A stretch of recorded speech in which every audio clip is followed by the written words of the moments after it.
so many people are so excited about hugelkultur, and then they learn about so many other things, they start trying to get twofers. Lasagna gardening is far better than trying to grow a garden on cement driveway. So sure, lasagna gardening is great when compared to a cement driveway. I would argue that lasagna gardening is worse than a conventional tilled garden, but that's debatable. I'm just not a fan of lasagna gardening.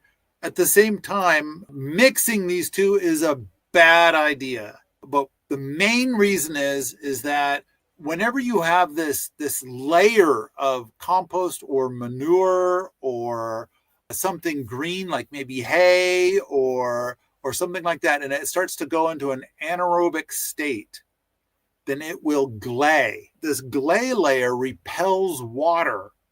So then you go to water your garden, or it rains on your garden or whatever, and then everything underneath that layer is stone dry. And you wonder why all your plants are sad. And at least in a tilled flat garden, they don't have that problem. I mean, there's other problems with that, but please, when we're doing the hugelkultur, please do not try to also do lasagna gardening. What I want is, like, if you've got a bunch of kitchen scraps and you're building a hugelkultur, just take a whole splort of your kitchen scraps and put them all in one spot. Don't try to spread it out everywhere. And then when you're doing some chop and drop, take a big splotch of that, like a basketball-sized splotch, and put that in one spot. There's all kinds of different things that you're going to do that are going to be in splotches, and don't try to spread them out like a lasagna garden. Don't make things homogeneous. We want diversity. When the hugelkultur is done,